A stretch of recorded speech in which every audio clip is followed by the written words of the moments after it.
Okey, selamat petang. Assalamualaikum. Kita nak cerita pasal buku ni buku teks lah. So baca buku teks darjah 5 kan. Okey. Ni baca ni kartun ni baca. Cikgu tak baca kartun . Okey, sistem rangka manusia dan fungsinya. Tahukah kamu mengapa cacing tidak dapat berdiri tegak seperti manusia? Sebab apa? Sebab cacing tak ada tulang belakang kan. Manusia ada tulang. Lepas tu manusia boleh berdiri tegak. Kalau ular ada tulang tak? Zaid, ular ada tulang tak? Ular ada tulang? Ada. Ular tulang dia dalam bentuk gelang bulat-bulat. Dia tak ada kaki. Kalau cacing ni dia bergantung kepada cecair lah dalam badan dia tu. Dia tanpa sistem rangka tau. Dia terpaksa menjala macam ulat. Kalau manusia tak ada sistem rangka, dia jadi macam ulat lah. Menjala gitu. Macam bayi. Bayi kenapa tak boleh berdiri, Zaid? Tulang tak kuat lagi. Tulang dia tak kuat lagi kan. Lepas tu kuat tulangnya dah boleh dah. Tapi otaknya tu belum fikir. Dia tengah baring dia fikir boleh ke berjalan. Budak bayi dia tak boleh jalan terus. Lahir tak boleh terus jalan kan. Otak dia belum boleh fikir boleh jalan ke tak. Okey.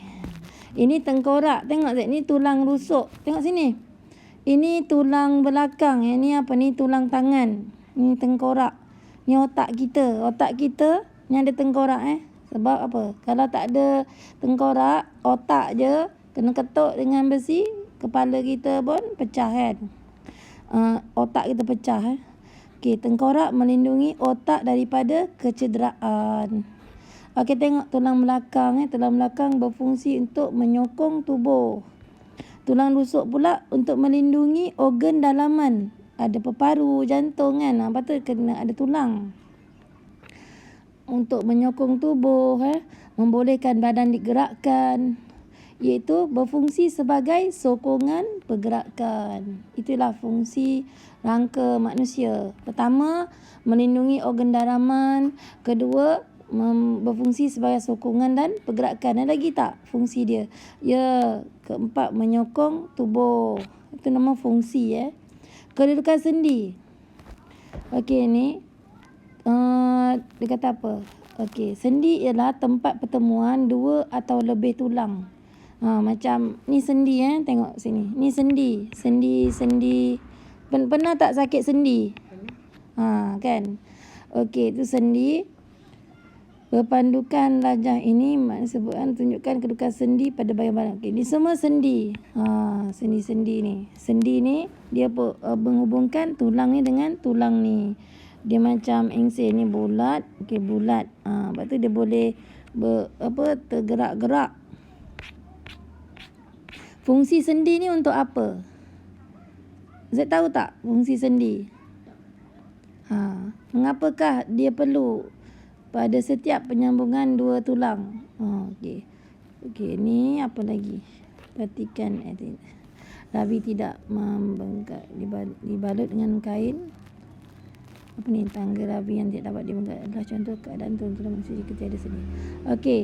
Kalau tak ada sendi, ibarat macam kita balut tangan kita ni kan, terus tegak. Daripada bahu sampai ke tangan, terus tegak. Tak ada sendi. Boleh ke kita buat gerakan yang lain? Tak boleh kan, Zaid kan? Tak boleh kan? Okey, ni atlet. Dia bersukan ni, semua sendi dia bergerak. Sendi lutut lah, sendi kaki lah, semua bergerak Kalau kita asyik duduk je, baring je, sendi kita tak bergerak. Okey ni, sendi membolehkan pergerakan dari dan keboleh lenturan tubuh. Bila nampak macam ni, highlightkan. Okey, sendi membolehkan pergerakan dan keboleh lenturan tubuh. Keboleh lenturan tubuh maksudnya apa? Maksudnya badannya boleh dilentur lah. Boleh dibengkokkan, boleh dibuat macam-macam Pergerakan tulang pada sendi membolehkan tubuh bergerak. Sendi yang berbeza membantu pergerakan tulang dengan cara yang berbeza. Sendi pada tulang leher membuatkan pergerakan secara pusingan dan putaran. Ingat, pusingan dan putaran. Kalau kat leher Okey, ni pen ni besar sangat, tukar pen kecil. sendi pada tulang bahu membolehkan bahagian atas tubuh ni bahu lah, sendi bahu, sendi pada tulang bahu membolehkan tangan ke belakang, ke hadapan, ke tepi dan membuat putaran. Jadi pergerakan yang dia boleh buat putaran, lagi ke depan, ke hadapan, lagi ke belakang. Kalau ada soalan bahu, sendi bahu boleh buat apa? Sendi bahu. Okey ni, sendi pada tulang lutut ni dan tulang pinggul membolehkan kaki dibengkokkan dan diluruskan. Kalau sendi lutut kan, untuk apa? Untuk kaki bengkok dan juga kaki lurus. Okey. Berdasarkan pergerakan tulang bersendi yang menyatakan fungsi sendi. Fungsi sendi untuk menggerakkan tulang lah. Menggerakkan tulang lagi apa? Sendi. Fungsi sendi membolehkan pergerakan dan keberadaan tubuh supaya badan boleh bergerak. Okey, kepentingan sistem rangka manusia. Sistem rangka sangat penting. Perhatikanlah bawah ini. Ni bangun semua kata cikgu dia kan. Apakah kata jadi tubuh jika tiada sistem rangka? Selamat pagi cikgu. Jadi kita nak bangun tu kan kita duduk tu bangun kan. Cuba kalau tak ada sistem rangka. Duduk pun tak boleh kan. Berdiri boleh tak kalau tak ada sistem rangka Zaid? Tak boleh. Yang ni pula. Apakah yang akan terjadi kepada bentuk tubuh jika manusia tidak mempunyai sistem rangka? Macam tu lah. Gambar ada situasi dua tu. Dia daging jadi buruk kan. Okey, apakah yang terjadi kepada otak jika tidak jika tidak ada sistem rangka? Kena bola je dah mati dah sebab tak ada sistem rangka kan. Apa yang terjadi kepada organ dalaman jika terjatuh ke depan ni? Ada jantung lah, ada paru-paru kan. Kalau tak ada sistem rangka, habislah musnah, cepatlah mati orang. Betapa yang menciptakan kita, Tuhan yang menciptakan kita sangat teliti sampai terfikir semua, sampai dibuatkan tulang-tulang, sekecil-kecil tulang ada kan. Sendi, semua sendi lah. Okey, ni nak buat model rangka manusia. Bolehlah buat ni. Okey, ni print out gambar ni. Sistem rangka manusia boleh ambil QR code kat sini, nanti print out, batu gunting, batu boleh tampal dan boleh gerak-gerakkan ni, boleh cantumkan Sambungkan dengan menggunakan plastisin yang mewakili sendi Ni print out, ni tak plastisin kan adik-adik. Lepas tu boleh buat gerakan ni Ambil QR code ni Faham tak buatnya macam mana? Okey. Okey ni, sistem peredaran darah manusia. Ni, okey, siapa nak jadi doktor kat sini? Zai nak jadi doktor tak? Tak nak? Nak? Kawan-kawan mungkin ada yang nak kan. Okay, kita kena tahu sains sistem peredaran darah manusia. Sekejap. Sistem memainkan peranan yang penting dalam tubuh kita. Sistem ini mengangkut oksigen, nutrien, air, bahan kumuh seperti karbon dioksida. Oksigen yang kita sedut tu, lepas tu air, zat-zat semua tu kan, bahan perkumuhan tu semua tu diangkut dengan sistem peredaran darah kita. Apakah dia organ utama dalam ni? Itu jantung. Ingat, jantung. Lagi apa? Salur darah. Lagi ada darah. Lagi ada peparu. Dia mesti ada benda ni, barulah dia namakan satu sistem peredaran darah. Kalau kita tengok, ini nak gambar jantung kan? Tengok gambar jantung tu. Okey, kalau yang biru tu dia membawa darah yang tidak ada oksigen yang tak ada oksigen. Okey, yang merah ni dia membawa darah yang ada oksigen. Jadi darah yang ada oksigen ni akan dipam ke dalam darah yang tidak ada oksigen akan dipam ke dalam jantung. Jantung akan menghantar darah yang tidak beroksigen ni ke paru-paru. Kat sini ada paru-paru. Paru-paru berikan oksigen dan dia akan masuk semula ke jantung kita. Jantung kita ni akan pam semula darah yang beroksigen ni ke seluruh badan. Jantung ialah organ yang mengepam darah ke peparu dan ke seluruh bahagian tubuh jantung ni. Batu jantung tu sangat penting. Pam. Setiap kali jantung kita berdegup, darah akan masuk ke jantung dan dipam keluar dan jantung. Dia secara darah tu masuk.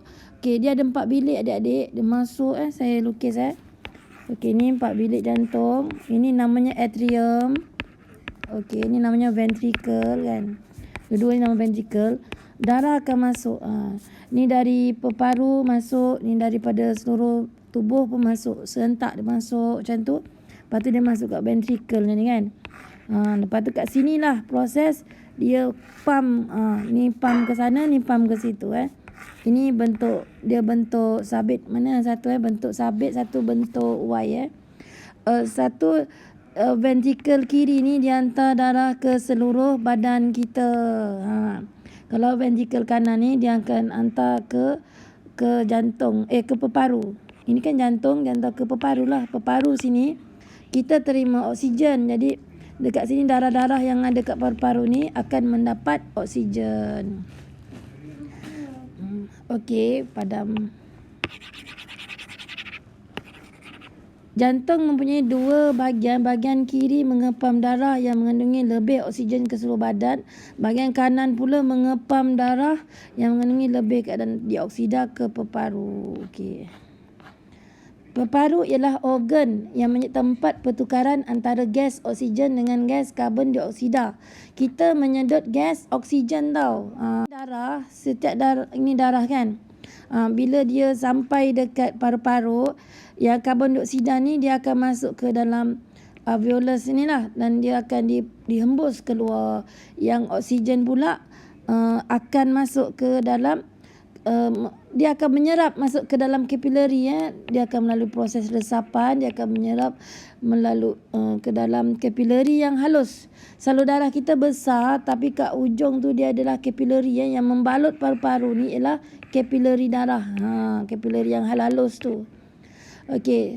Jadi mana-mana kepekatan oksigen yang rendah, kapilari tu oksigen yang dalam paru-paru ni akan menyerap lah, akan diffuse out, akan menyerap ke dalam sel darah merah ni. Dalam kapilari darah ni bergabung dengan sel darah merah lah kat kapilari kita.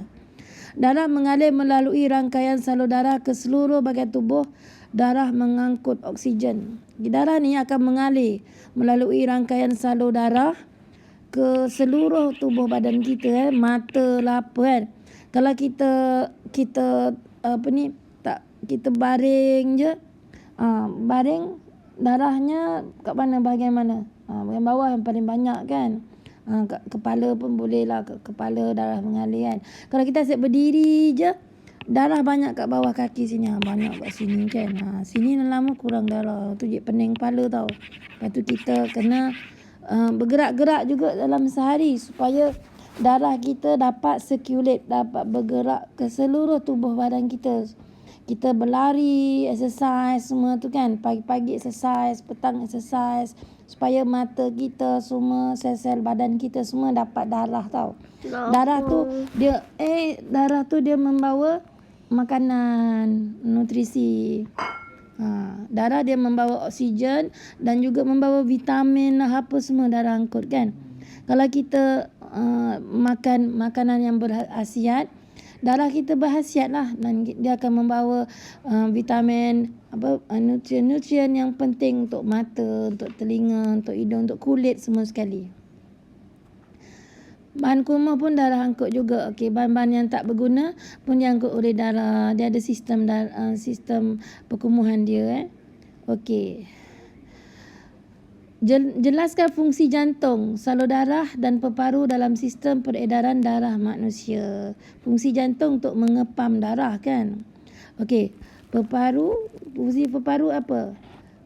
Untuk menjadi tempat peparu ialah organ yang tempat pertukaran antara gas oksigen dengan gas karbon dioksida. Kalau salur darah ialah tiub laluan untuk darah mengalir. Darah mengangkut, ini baru fungsinya Fungsi adalah perbuatan tau. Salur darah mengangkut, ini fungsi. Salur darah mengangkut darah ke seluruh bahagian tubuh. Ini dia punya anatomi. Anatomi tu apa dia punya macam benda ni apa So darah ialah tiup laluan untuk darah mengalir. Peparu ialah organ yang menjadi tempat pertukaran antara gas. Ni boleh juga jadi fungsi. Darah mengalir. Okey, fungsi darah. Bukan fungsi darah, dia darah mengangkut. Okey, fungsinya kat sini. Fungsi darah ialah mengangkut oksigen, nutrien, air dan bahan kumuh. Okay, ni salur darah. Ini okey, jelaskan fungsi jantung untuk menukarkan gas oksigen dan gas karbon dioksida peparu. Okey, laluan peredaran darah manusia, tengok. Ini jantung kan, ini paru-paru Okey. Okey, ni okey, darah yang warna merah darah yang lebih oksigen. Yang lebih oksigen dia akan masuk. Okey, lepas tu dia akan dipam. Okey, yang lebih oksigen kan daripada paru-paru ni. Kita tengok daripada paru-paru ni keluar darah yang lebih oksigen kan. Okey, ni darahnya lebih oksigen. Dah masuk paru kan. Okey, lepas tu dah sampai sini dia akan pam. Dia akan pam ke seluruh badan,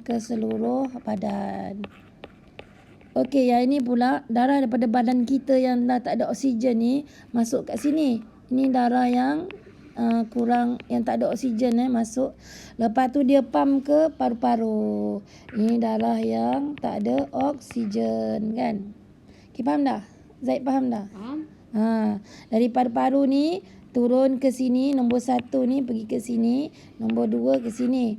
Yang ni pula yang nombor 3, yang ni nombor 3, ini nombor 4 Sistem peredaran darah kita sangat berkait dengan sistem pernafasan. Kenapa Okey. Tengok sini. Bila kita menarik nafas, tarik nafas, udara yang mengandungi lebih oksigen memasuki peparu dan diserap ke dalam salur darah. Udara masuk melalui trachea. Kalau esophagus tu saluran makanan adik-adik, jangan terkeliru trachea ni. Okey, dia masukkan udara masuk. Okey, masuk dengan penuh dengan oksigen kan. Darah itu dikenali sebagai darah yang lebih oksigen. Pastikan darah yang kita sedut tu darah yang banyak oksigen. Oksigen kita bukan sedut darah ya adik-adik, kita sedut udara yang banyak oksigen. Kalau kita sedut udara yang banyak gas kotor-kotor, karbon monoksida ke apa, sedut asap rokok ke apa, semua tu masuk dalam kita punya paru-paru dan dia akan masuk juga ke dalam saluran kapilari darah kita. Tu bahaya kalau kita tersebut gas-gas beracun tersedut. Jadi darah ini dikenali sebagai darah lebih oksigen. Jantung mengepam darah lebih oksigen ni ke seluruh bahagian tubuh.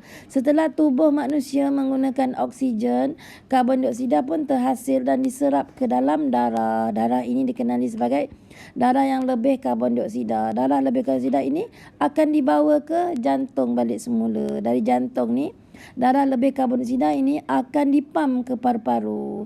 Paru-paru akan menyingkirkan karbon dioksida ketika kita menghembus nafas. Bila kita sedut, masuk oksigen. Bila kita hembus, keluar karbon dioksida kan. Okey, melakar laluan peredaran darah. Okey, ni cari gambar peparu jantung dekat internet, gunting. Lepas tu cikgu suruh buat macam ni awak gunting, awak buat ni. Boleh tak buat macam ni? Bayangkan dia laluannya mana. Nak tahu laluan, kita tengok jantung tu dia ada sebelah sini ni ventricle kan. Ni kiri ni kanan. Yang kiri ni pergi ke seluruh tubuh badan. Okey. Yang ni pula kepentingan sistem peredaran darah. Sistem peredaran darah menjalankan tugas yang sangat penting kepada tubuh kita. Tanpa sistem peredaran darah, kita tidak dapat menjalankan proses hidup. Apakah kepentingan sistem peredaran darah kepada tubuh manusia? Iaitu mengangkut oksigen, nutrien dan air ke dalam tubuh. Nombor 1. Ni saya membawa oksigen, nutrien dan air untuk awak. Ni oksigen. Ni darah lah. Darah bawa. Darah ni makhluk Allah kan. Dia bawa oksigen semua kan. Lepas tu kata tubuh, terima kasih. Darah mengangkut oksigen dari peparu ke seluruh bahagian tubuh. Darah yang menyerap nutrien dari usus dibawa ke jantung sebelum dipam ke seluruh bahagian tubuh. Okey, dekat usus tu, nanti kat usus kecil kita kan, yang bahagian bawah tu tempat penyerapan nutrien-nutrien yang kita makan. Kita makan apa-apa tu, zat-zat tu akan diserap dekat usus kan. Lepas tu dia akan masuk ke dalam kapilari lah. Usus dia punya zat-zat tu akan masuk dalam kapilari darah. Kapilari darah itu lama-lama dia akan pergi ke arteri. Arteri tu akan lama-lama bergabung, darah tu masuk untuk ke semua ke hala ke jantung dulu. Dapat makanan pergi jantung dulu. Semua kena pergi jantung dulu. Tak boleh pandai-pandai darah tu pergi kat sendiri, kat sana, kat sini. Semua kena masuk jantung dulu. Mengangkut karbon dioksida dan bahan berkumuh lain untuk disingkirkan dari tubuh. Ini apa? Ni kepentingan sistem peredaran darah. Jadi karbon dioksida, bahan kumuh lain yang toksik-toksik ke semua dikena singkirkan lah dari tubuh. Tak boleh ada. Kata darah, ini kena singkirkan ni. Jadi setiap sel darah ni dia ada tugas dia sendiri. Dia ini karbon dioksida aku kena singkirkan. Mari kita singkirkan semua bahan kumuh ini. Jadi kawasan nama salur darah yang membawa oksigen namanya arteri. Darah yang tidak membawa oksigen namanya vena kan. Dalam vena ni darah-darah dia semua mengangkut karbon dioksida, bahan-bahan kumuh kan. Yang arteri ni dia mengangkut darah yang beroksigen, zat-zat nutrien kan. Darah mengangkut karbon dioksida dan seluruh bahagian tubuh ke paru-paru. Darah juga mengangkut bahan kumuh dari tubuh ke organ perkumuhan seperti ginjal untuk disingkirkan. Seperti kat ginjal lah. Kalau dekat kita punya kita punya kulit tu kan, dia bukan keluar darah kan, dia keluar air kumuhan. Berkaitan antara sistem di dalam tubuh manusia. Tubuh manusia terdapat beberapa sistem. Setiap sistem menjalankan fungsi yang berbeza. Setiap sistem saling berkait antara satu sama lain untuk memastikan tubuh kita berfungsi dengan baik. Ini sistem rangka, ini sistem pernafasan, ini sistem pencernaan. Ini sistem peredaran darah. Tengok ada banyak sistem. Macam dekat Malaysia ada sistem pengangkutan, ada sistem pendidikan, ada sistem satu benda tu, maksudnya organ-organ tu bergabung akan menghasilkan satu sistem. Macam sistem pernafasan dia kena ada paru-paru kan. Kalau sistem pencernaan dia kena ada perut, dia kena ada usus kan. Ni nampak tak? Ni perut. Yang macam kacang ni perut. Lepas tu dia kena ada liver, hati, dia kena ada usus besar, usus kecil. Itu adalah sistem pencernaan. Kalau salah satu ni rosak, sistem pencernaannya terganggu. Sistem pernafasan pun sama, paru-paru. Manusia perlu bernafas kan. Lepas tu kita kena jaga paru-paru kita jangan sampai rosak. Macam mana paru-paru kita boleh rosak? Kalau kita tersedut asap rokok, kita tersedut bahan-bahan yang beracun kan. Kita punya paru-paru ni sebenarnya untuk menyedut oksigen, untuk tolong kita kan. Tapi kalau kita rosakkan dia kan, sedut benda-benda yang tak elok, paru-paru kita boleh rosak. Ni sistem peredaran darah. Kalau kita tak sedut pun dengan coronavirus ni, virus tu pun boleh merosakkan paru-paru kita. Okey, ni sistem peredaran darah. Diperlukan jantung dan saluran-saluran darah. Okey, Z tengok saluran darah. Tengok sini. Tengok. Okey, saluran darah yang merah ni namanya arteri. Yang ni namanya vena. Arteri ni dia bawa darah yang beroksigen. Yang kecil-kecil dia gini tau. Ini arteri kan. Ini vena. Bila dia berjumpa dengan satu organ, mata ke apa kan, dia akan jadi halus kecil tau. Dia halus kecil. Ni namanya kapilari. Ini namanya kapilari tau. Yang ni vena pun kecil-kecil. Kecil. Betul bercantum. Macam tu. Dekat kapilari itulah berlaku pertukaran gas. Lepas tu dia masuk dekat vena. Darah daripada arteri ni mengalir pergi ke vena. Okey, sekarang kita tengok sistem pernafasan. Sistem pernafasan mengangkut oksigen dan bergantung pada sistem peredaran darah untuk menghantar oksigen ke seluruh tubuh. Sistem pernafasan bergantung pada sistem peredaran darah untuk membantu menyingkirkan kadar dioksida dari tubuh. Maksudnya dia saling berkait rapat. Sistem rangka. Sistem peredaran darah mengangkut oksigen dan nutrien ke sistem rangka untuk membantu pembesaran tulang. Serangka pula melindungi tubuh dan organ pernafasan. Semua saling membantu sistem pernafasan semua. Okey, itu sahaja petang ini untuk adik-adik tahun 5. Semoga adik-adik dapat baca buku untuk bab 1. Nanti saya cerita tentang bab 2 dulu. Assalamualaikum.